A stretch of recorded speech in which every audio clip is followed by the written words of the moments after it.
Efésios capítulo 5, verso 1. Quantos acharam? Diga, achei. Eu quero ler numa outra versão aqui.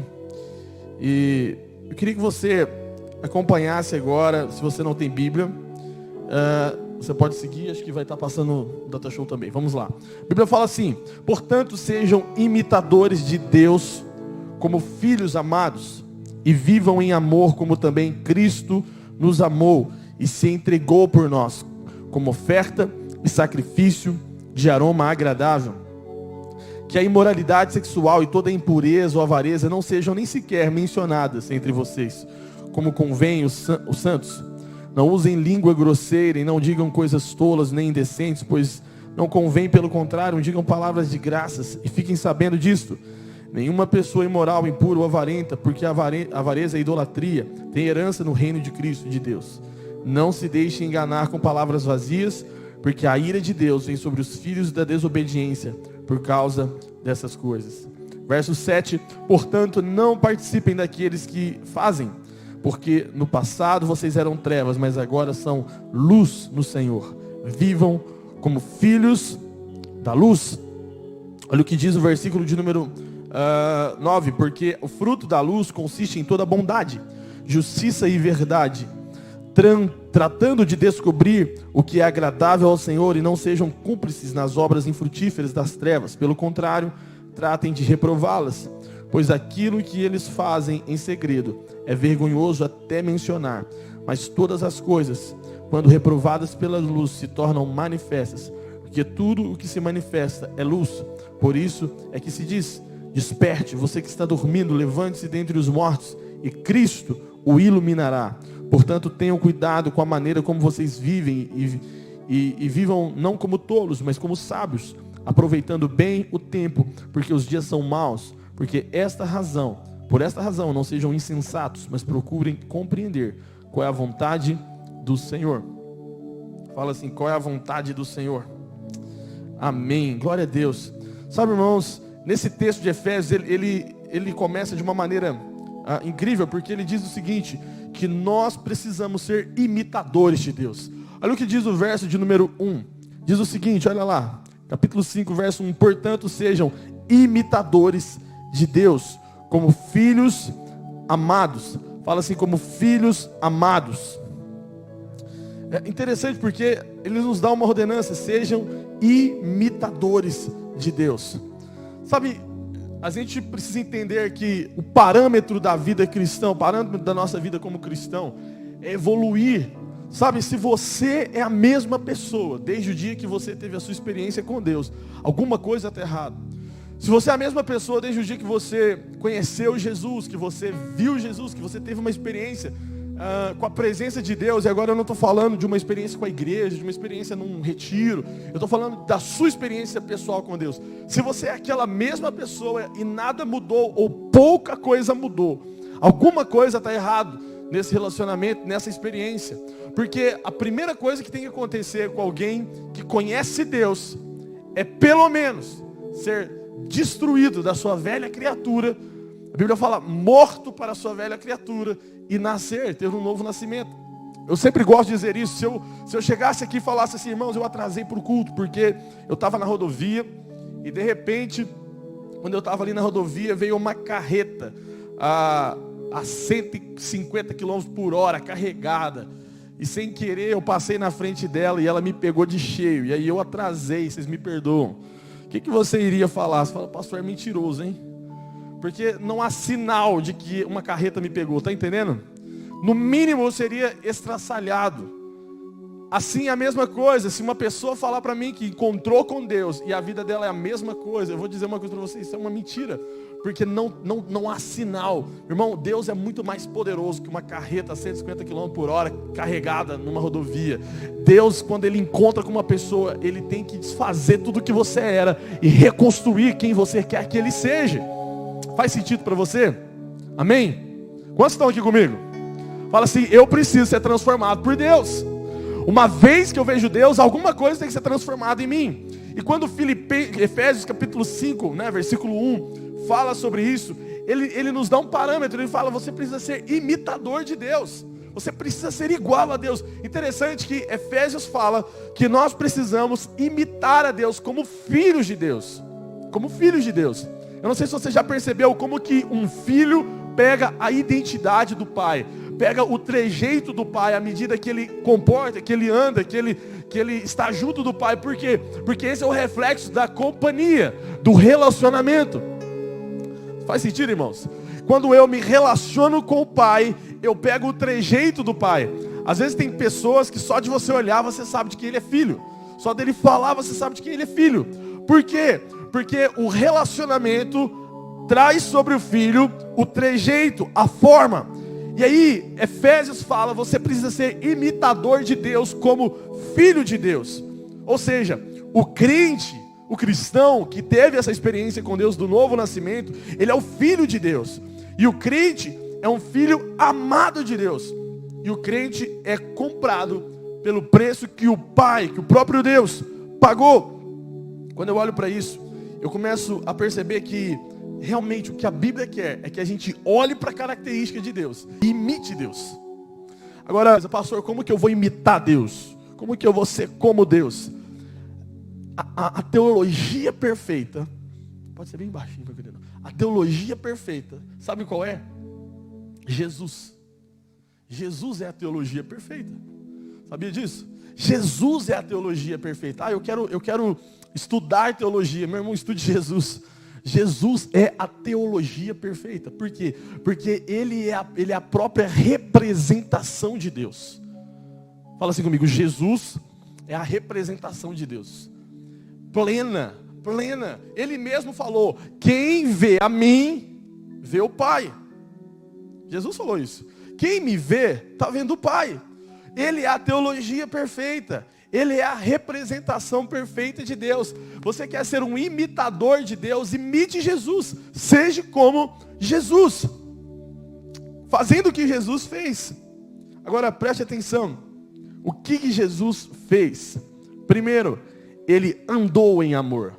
A Bíblia fala, Efésios 5:1, portanto sejam imitadores de Deus como filhos amados. Verso 2, e vivam em amor, como também Cristo nos amou e se entregou por nós como oferta. Fala assim, ande em amor, viva em amor. Você quer ser como Deus, você quer obedecer a palavra e ser um imitador de Deus, ser um imitador de Jesus, imite andando em amor. É isso que a Bíblia está dizendo, andar em amor, verso 2, e vivam em amor, como também Cristo nos amou e se entregou por nós. Agora, a comparação de Efésios em viver em amor é Jesus. Ele falou, seja como Cristo, que se entregou por nós. Agora fala assim comigo, eu preciso amar. Vamos lá, eu preciso amar, como Jesus amou. Agora preste atenção, deixa eu dizer uma coisa. É muito fácil de falar isso, mas eu posso te afirmar, é um desafio viver isso. Por que é um desafio viver isso? Porque é só você traduzir a forma como Jesus amou. Como que é a forma que Jesus amou? Se entregando por nós. Agora, quem é você antes de Jesus? Você já parou para perguntar isso? Quem era eu antes de Jesus? Sabe quem você era antes de Jesus? Você era inimigo de Deus. Você era inimigo de Deus. Antes de Cristo, você era inimigo de Deus.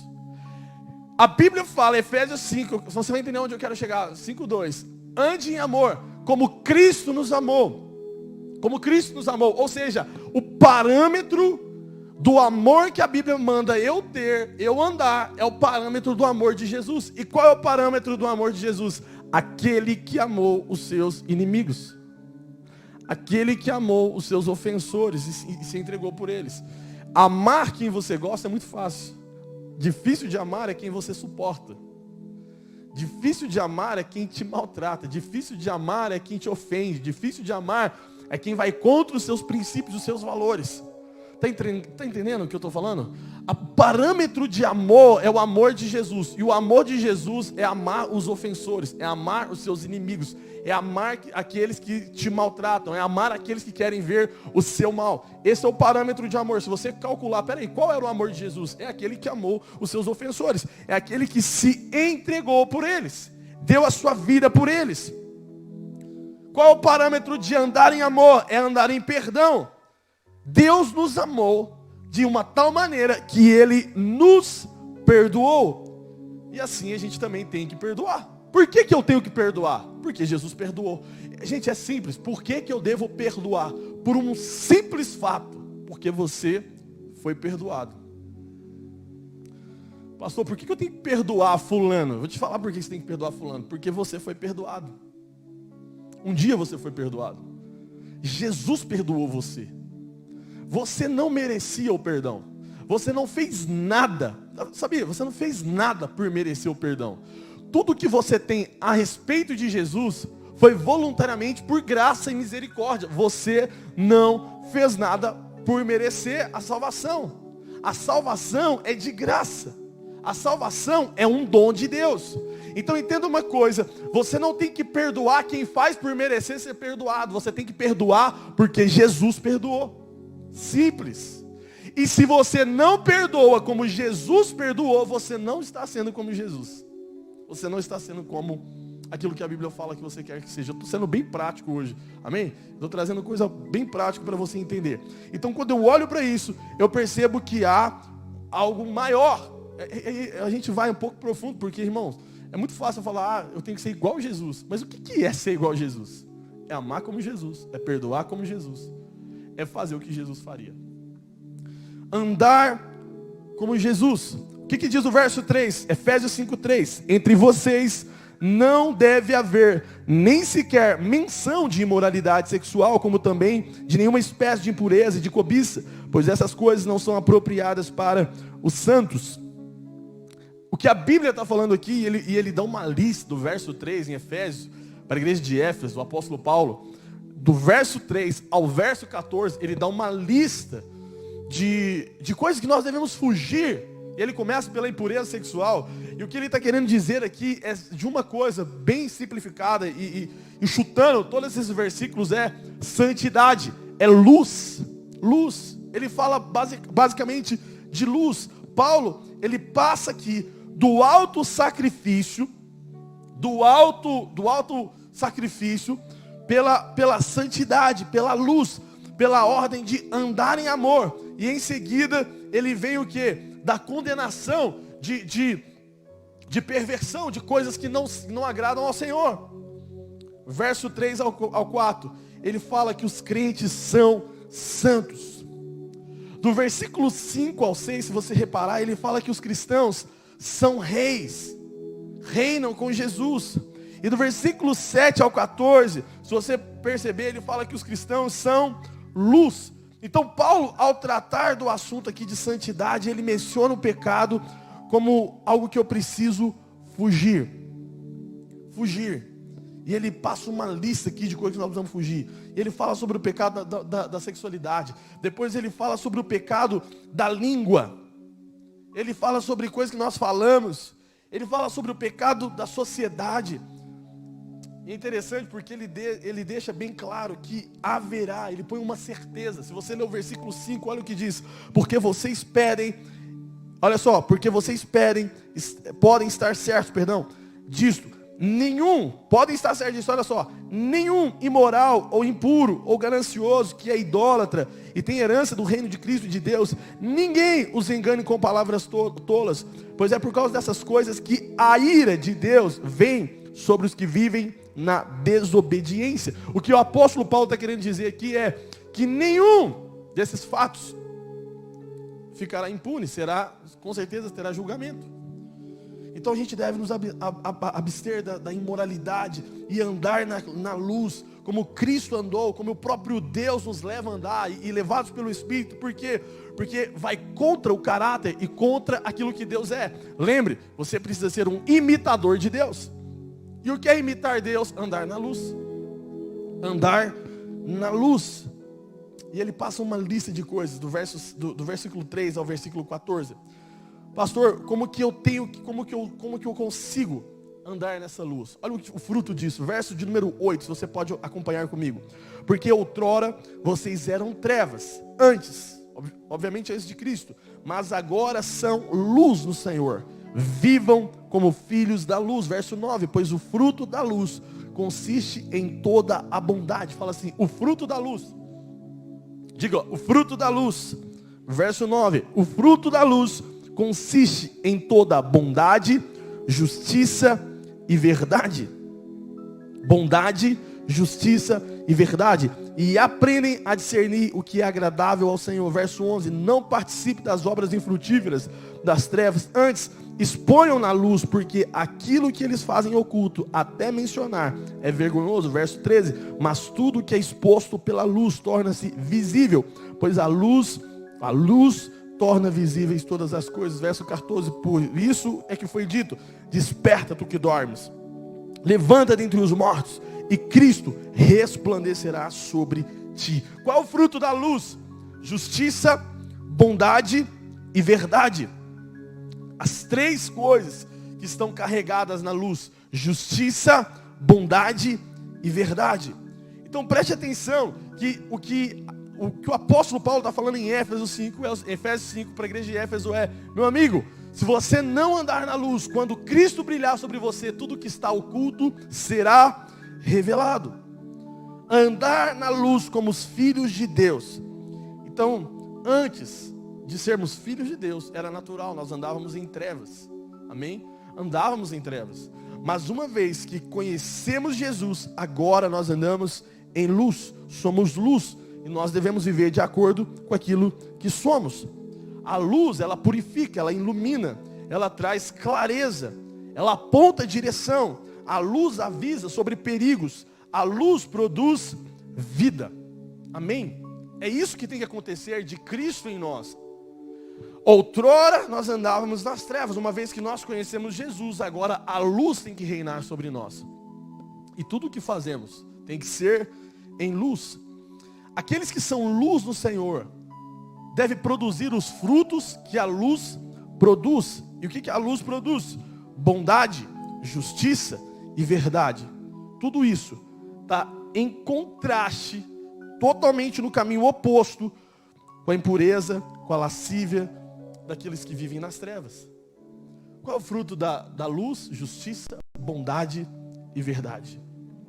Então, os filhos da luz precisam condenar as obras infrutíferas das trevas. Deixa eu te dizer uma coisa, não tem como você andar em companhia com as trevas.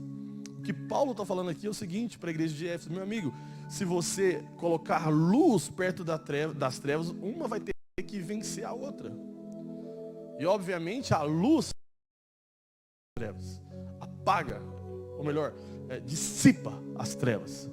Sabe, não tem como você andar, caminhar com alguém que vive em trevas, se você é filho da luz e você não iluminar a vida dessa pessoa. Sabe por que que muita gente incomoda com a sua companhia depois que você recebe Jesus e tem um novo nascimento? Porque você está ofuscando as trevas que há na vida dele. Está entendendo o que eu estou falando? A luz que resplandece de Cristo, não é sua, porque de você não tem nada. A luz de Cristo que está em você. Uma vez que anda com alguém que vive em trevas, só tem um caminho: você vai ter que iluminar ele. E você vai incomodar ele. Aquilo que está nele, obviamente. Está entendendo o que eu estou falando? Sim ou não? Então, de duas ou uma, se ele quer permanecer nas trevas, ele vai se afastar de você.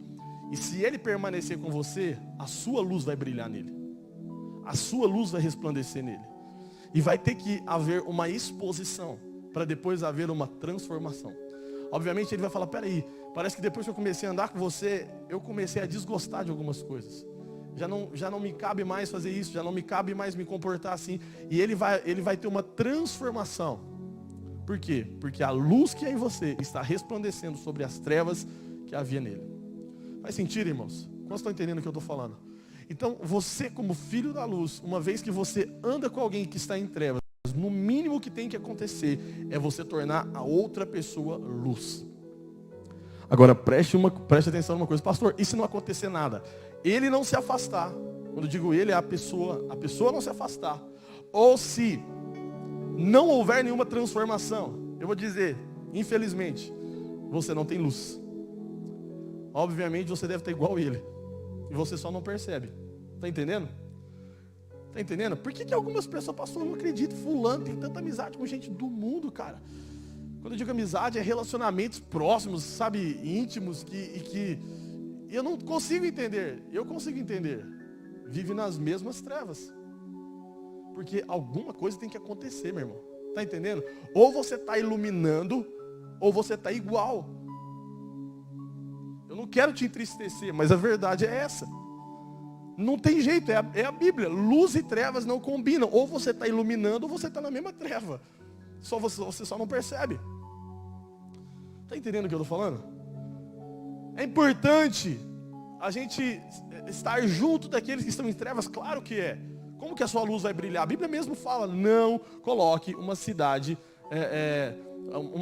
ela precisa ser edificada sobre um monte. A candeia, ela não pode ficar debaixo da cama, a Bíblia fala, ela tem que estar no lugar exposto, para iluminar todo lugar. Obviamente, nós como filhos de Deus, devemos estar em todos os lugares. Antigamente, se pregava muito assim, olha, você converteu a Jesus, cuidado. Aí era interessante porque ninguém podia fazer faculdade, ninguém podia estar na música, ninguém podia estar no cinema, ninguém podia estar nos lugares. E hoje eu já penso totalmente diferente. Uma vez que eu sou filho da luz, eu preciso estar em todas as esferas da sociedade. Deus não quer só missionários, pastores, apóstolos e apostilas. Se existe apostila. Sabe o que Deus quer? Deus quer filhos da luz, que estão na política, que estão nos hospitais, que estão nos tribunais, que estão no meio dos empreendedores, dos influenciadores digitais. Você está entendendo o que eu estou falando? Sim ou não? A igreja não tem que sair do lugar, a igreja tem que possuir o lugar. Você como filho da luz, você tem que iluminar onde você está. Amém? Sim ou não? Vocês entenderam o que eu estou falando? Esse é o papel da igreja, esse é o papel nosso como filhos da luz. É condenar as obras infrutíferas das trevas. O versículo 11 fala claramente sobre isso. Não participem das obras infrutíferas das trevas. Antes, exponham-nas à luz. E esse é o papel da luz. Olha que interessante o verso 11. Não participe e exponha elas. É uma ordenança incrível, porque não é simplesmente não só estar participando disso, mas exponha isso. Olha, se você convive com alguém que está em trevas e você não expõe a treva, se você não expõe o que está em escuridão, você está errado. Como assim, pastor? Você como luz, você precisa não condenar, você precisa apontar. A luz não condena, a luz aponta. Amém? Tem muita gente que não gosta de cristão porque ele vive condenando, não apontando. Uma coisa é você condenar, outra coisa é você iluminar. Nós não fomos chamados para condenar. Você não é rei sobre nada, você não é juiz, sobre nada. Você é filho de Deus.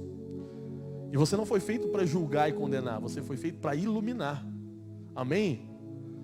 Amém, meu irmão? O que é iluminar? Iluminar é trazer luz sobre o que está errado. Amém? Quando a Bíblia fala aqui no versículo de número 11, expor a luz, é mostrar, olha meu amigo, o que você está fazendo não é correto diante de Deus. Olha o que a Bíblia diz. Olha o que Deus pensa sobre isso. É trazer luz e não condenação. Esse não é o nosso papel. O nosso papel não é de juiz. O nosso papel é de trazer clareza. Quando estão entendendo o que eu estou falando, fala amém. Então, as obras das trevas elas são expostas aqui nesse versículo, principalmente no versículo 12, a Bíblia fala que, porque aquilo que eles fazem em oculto, até mencionar, é vergonhoso. O que está dizendo aqui é sobre as coisas, muitas das vezes, imorais, impuras. O pecado, meu irmão, ele não pode ficar oculto diante da luz. E o versículo 14 é uma conclusão natural. A nossa condição anterior em Adão. Olha o que descreve.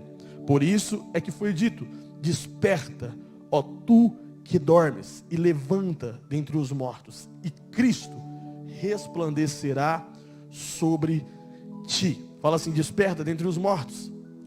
O que a Bíblia está falando aqui no versículo 14 é a nossa condição adâmica, vivida e descrita aqui em termos de sono, de morte, né? A conversão nada mais é do que esse versículo aqui acontecendo. Olha só o que diz: desperta tu que dormes e levanta dentre os mortos. A Bíblia está falando sobre quem aqui? A Bíblia está falando sobre você. A A Bíblia está falando sobre mim. Outrora, antes de Cristo, como você estava? Você estava morto, você estava dormindo. E esse desperta aqui é o despertar de Cristo. Olha o que diz: desperta tu que dormes e levanta dentre os mortos, e Cristo vai resplandecer sobre você. Cristo resplandecendo sobre a vida passada, a vida morta, a vida deteriorada, sabe, sonolenta, apagada do seu espírito, que estava morto no pecado. Esse é a nossa natureza adâmica. Mas aqui a Bíblia está falando no verso 14 que Cristo resplandecendo, trazendo luz sobre nós, vai te trazer de volta a vida. No verso 15, a Bíblia diz o seguinte: tenham cuidado com a maneira como vocês vivem, e não seja como os insensatos, como os tolos, mas como os sábios. O verso 17 diz, verso 16, aproveitando ao máximo cada oportunidade, porque os dias são maus. Verso 17, portanto, não sejam insensatos, mas procurem compreender qual é a vontade do Senhor. O apóstolo Paulo aqui agora ele dá uma direção, ele fala: meu amigo, ande em sabedoria, cuidado com aquilo que você faz, cuidado com aquilo que você apresenta. Sabe, irmãos, a Bíblia fala que nós devemos tomar cuidado com a aparência do mal. A Bíblia diz até que a aparência do mal, ela é pior do que o próprio mal. E por que ela é pior do que o próprio mal? Porque você não fez. Mas o aparente se torna pior, porque é pior você ser julgado por algo que você não fez do que por aquilo que você fez. Verdade ou não é? Então, preste atenção, a aparência do mal, ela é pior do que o mal. A Bíblia diz: fuja da aparência do mal. Se você sabe que aquele lugar não é para você, se aquela companhia não é para você, o que você está fazendo não é para você, mesmo que não seja errado, você não está fazendo nada de errado, mas você está onde você não deveria estar. E aquilo é pior do que o mal. Está entendendo? Nós, como filhos da luz, nós devemos andar em sabedoria. Por quê? O apóstolo Paulo ele fala algumas coisas por que você tem que andar em sabedoria. A primeira delas, porque a vida é curta. O tempo que você tem para viver aqui, você tem que viver em luz, cara, diante de Deus, de uma forma sábia. Quantos estão entendendo o que eu estou falando? Fala amém. Fala assim: a vida é curta. Isso que diz o versículo 16. Segundo ponto, por que você deve andar em sabedoria? Porque os dias são maus. Os dias são maus. Fala assim: os dias são maus. Terceiro, porque Deus nos deu uma nova mente. Deus te deu uma nova mentalidade. Romanos 12:2 diz: não vos conformeis com esse mundo, mas transformai-vos. Transformai-vos pela renovação da vossa mente. Você tem uma nova mente em Cristo Jesus. Por que você tem que andar em sabedoria? Porque você tem uma nova mente. 4, porque Deus tem um plano para a sua vida. Uma vez que eu tenho um plano elaborado de vida por Deus, eu tenho que zelar em sabedoria com aquilo que eu vivo. Porque eu não vivo para mim, eu vivo para os planos e sonhos de Deus. Vocês estão entendendo o que eu estou falando? Está vendo como que é complexo? Andar em sabedoria não é só porque para você ser uma pessoa sábia naquilo que você faz. Não, é porque tem muita coisa além. Sabe, existem os planos de Deus a respeito de você. Você não é qualquer pessoa. Então o versículo 15 ao 17 define esse andar em sabedoria em 2 pontos. O primeiro, as pessoas sábias, elas tiram o maior proveito do seu tempo. As pessoas sábias sabem aproveitar o tempo que tem, o tempo que Deus está lhe dando. O verbo aqui remir é comprar de volta, remir o tempo. A Bíblia diz em algumas versões, remir o tempo é comprar de volta, ou seja, significa tirar o maior aproveito do tempo que Deus está te dando. E tempo se refere em oportunidade que passa. Olha o que eu vou te falar, você tem a idade que você tem, pense nela agora. Quantas oportunidades você perdeu em Deus? Quanto tempo você perdeu? Ou quanto tempo você está perdendo na sua vida? Procrastinando e enrolando situações por não tomar uma decisão sábia. Você está atrasando a sua vida. Deus nos chama a remir o tempo. Remir o tempo é comprar de volta. Sabe? É valorizar o que Deus está te dando, que é o seu tempo. Vai chegar um tempo, vai chegar uma hora que você vai falar: meu Deus, Eu perdi tanto tempo da minha vida, eu perdi tantas horas da minha vida, eu perdi tantos momentos da minha vida com pouca coisa, com preguiça, dormindo, me enrolando com pessoas erradas, me relacionando com gente que não tem nada a ver comigo, atrasando a minha vida em um trabalho que não tem nada a ver comigo, em um sonho que não era para mim, fazendo a vontade dos outros, pecando, atrasando a minha vida e o meu chamado, ao invés de me entregar e me lançar, sabe? A Bíblia diz que nós devemos remir o tempo. E o segundo ponto aqui, primeiro o que a gente falou aqui, é que nós precisamos entender que aqui existem o proveito das pessoas sábias do tempo.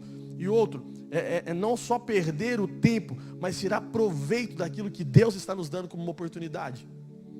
Sabe, existem muitas pessoas que elas não tiram proveito das oportunidades que Deus dá para elas. Quantas oportunidades que Deus colocou na sua vida e você não tirou proveito, você simplesmente levou. O próprio Jesus, ele orou.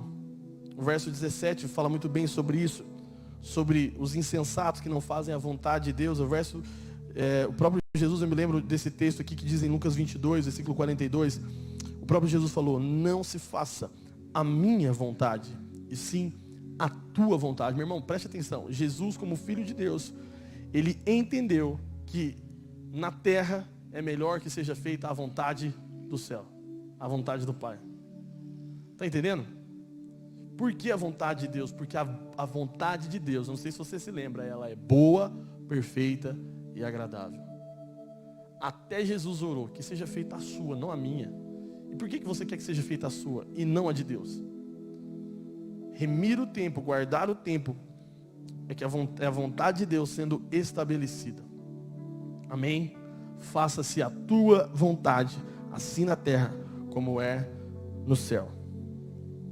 A coisa mais importante da vida é estar no centro da vontade de Deus. Eu quero orar com você agora. Se você puder ficar de pé no seu lugar.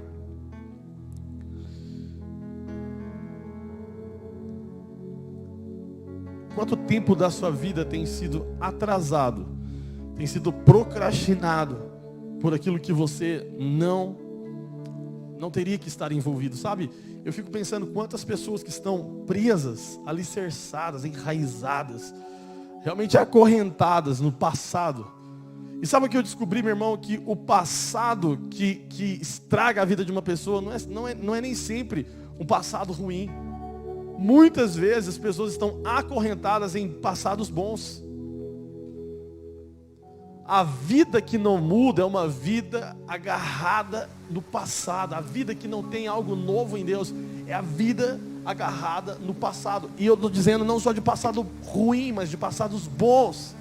Quantas coisas na sua vida que estão atrasando o seu presente, porque você está totalmente apegado em coisas boas que já aconteceram lá atrás. E aí você fala: como era bom naquele tempo, como era legal naquele tempo, como eu orava naquele tempo, como eu jejuava naquele tempo, como eu lia a Bíblia naquele tempo, como a minha família era boa naquele tempo. E a minha pergunta para você é: será que você não percebe que toda essa paixão pelo passado, todo esse saudosismo pelo passado faz você viver uma vida em looping? Sabe, de voltas e voltas que não sai do lugar e sempre a mesma coisa. Entenda uma coisa: o melhor tempo que Deus te deu não é o tempo que você vai viver amanhã, e nem o tempo que você viveu ontem, mas é o tempo que Deus está te dando agora. Sabia que Deus, Ele preza mais do que do futuro o seu presente? Porque na verdade, o que você está vivendo, o que você vai viver amanhã é sempre o seu hoje. Mas estou entendendo o que eu estou dizendo aqui?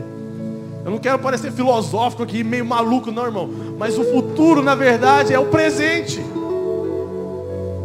O que é o seu futuro amanhã? Será o seu presente.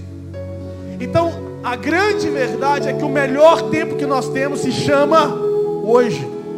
Agora. Esse momento. Deixa eu te falar uma coisa. Talvez você é o maior assassino de tempo que existe. Porque viver o agora, viver o tempo que Deus está nos dando, Não fala apenas de curtir e aproveitar ao máximo o momento. Não, fala de estar no momento. Porque qual o grande problema da nossa vida não mudar? É a gente não viver o que a gente tem para viver. Está entendendo?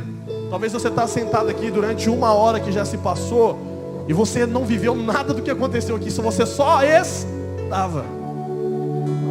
Você estava, mas você não viveu.